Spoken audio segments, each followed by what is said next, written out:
आज सपा कार्यालय का उद्घाटन हुआ यहाँ पर लोकसभा चुनाव को लेकर आम जनता के लिए क्या संदेश रहेगा? आम जनता चुनाव लड़ रही है। आपने स्वयं देखा होगा कि एक कार्यालय के उद्घाटन में 5,000 कुर्सियां तो भर के लोग, कम से कम 2-3 हजार लोग खड़े थे। तो ये उत्साह दिखाई दे रहा है लोगों में, कार्यकर्ताओं में उत्साह है।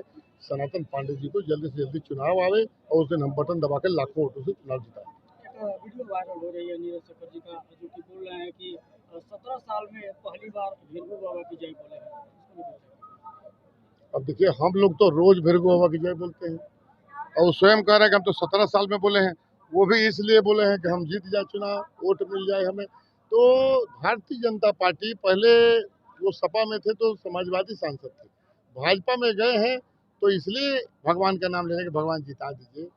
और एक आदमी तरकुल पर चढ़ गया, हे काली माई, आधा उतर गया तो 5 किलो लड्डू चढ़ाई, आधा से नीचे कल तो 2 किलो चढ़ाई, और वो से नीचे देखो तो आपका चढ़ा को तो उतर गई। भगवान का इस्तेमाल करती है भारतीय जनता पार्टी, केवल और कुछ नहीं है। भगवान उनके लिए, वोट के लिए केवल है और हमारे लिए श्रद्धा के विषय है। मैं ज़्यादा नहीं कहना चाहता, हमारे लिए भगवान, ईश्वर, खुदा सब श्रद्धा के विषय है और जनता की सेवा हमारा असली विषय है। बेरोजगारी, महंगाई, बच्चों के लिए नौकरी और माताओं बहनों के लिए, किसानों के लिए उनकी आमदनी दुगनी हो जाए, उनकी खुशहाली आ जाए, गरीब के परिवार में, गांव के परिवारों में खुशहाली आ जाए, इसके लिए इंडिया गठबंधन काम कर रहा है। और बड़े बड़े उद्योगपतियों के घर में खुशहाली आए, इसके लिए एनडीए और मोदी जी काम कर रहे हैं। यही फर्क है। सर, एक युवाओं में एक नया नारा निकाला है कि 5 किलो राशन बंद करो भाषण बीजेपी के लिए, इस पे क्या कहेंगे सर? अब नौजवान ये कह रहा है कि हमें नौकरी दे दो, हम राशन भी खरीद लेंगे, अपना शौचालय भी बना लेंगे, अपने माँ बाप को पाल भी लेंगे, हमें भिखमंगा मत बनाओ, हमें अपने पैर पे खड़ा होने का इंतजाम करो। हम नौकरी सबसे बढ़िया करेंगे।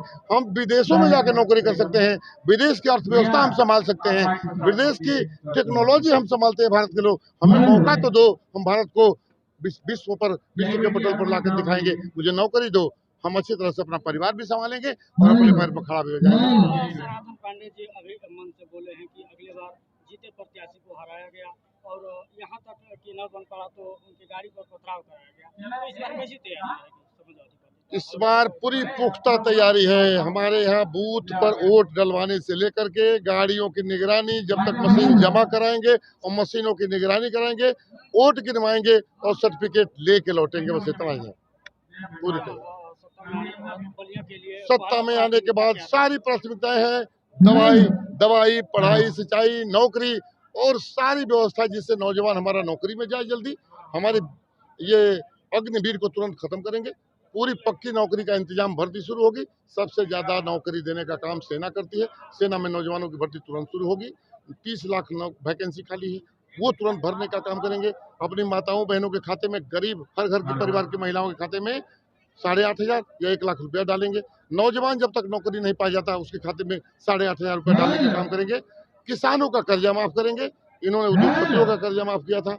इसलिए साथियों, गरीब के लिए, किसान के लिए, जवान के लिए ये इंडिया गठबंधन काम करेगा।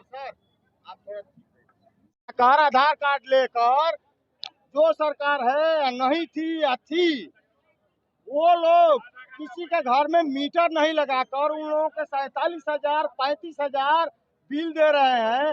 तो अगर मीटर लगाकर वो देते तो उसको हम देने का, भुगतान करने का मेरा गर्व है। तो क्या 47,000 रुपया का बिल आया आपके गाँव में? हाँ। तो उसके बाद बिजली विभाग ने क्या एक्शन लिया? वो बोल रहा है मेरे को पैसा दो। क्या आप लोग बिजली उतना यूज किए हैं? अच्छा ये बताइए, आपको आधार कार्ड दे दिया, बिजली विभाग को आधार कार्ड दिया, आधार कार्ड दिया तो हमारे घर में मीटर लगना चाहिए ना। मीटर नहीं लगा, नहीं कोई डब्बा लगा, और 47,000 आधार कार्ड के न्यूनतम से बिल आ रही है। कोई किसको हम कहने जाएंगे? बिजली विभाग भ्रष्ट है, सब भ्रष्ट है। एक बात सुनिए, यहाँ सब भ्रष्ट है। ये बताइए, एक गरीब से आधार कार्ड लिए, ऑनलाइन किए और उसके नाम से 47,000 रुपया बिजली बिल आ गया, वो कहाँ से भरेगा? तो इस बार किसका पल्ला भारी करना है?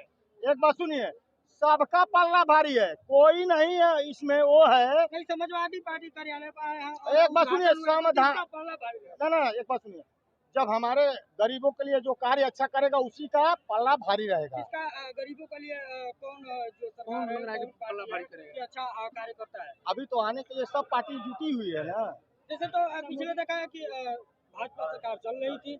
अभी भी चल रही है भाजपा सरकार, अभी भी देखिए, अभी भी भाजपा सरकार है। हम यहाँ से नहीं, बाहर से भी भाजपा सरकार को हम बोला हूँ कि हमारे गांव में, हमारे विधानसभा गांव जो है गणवार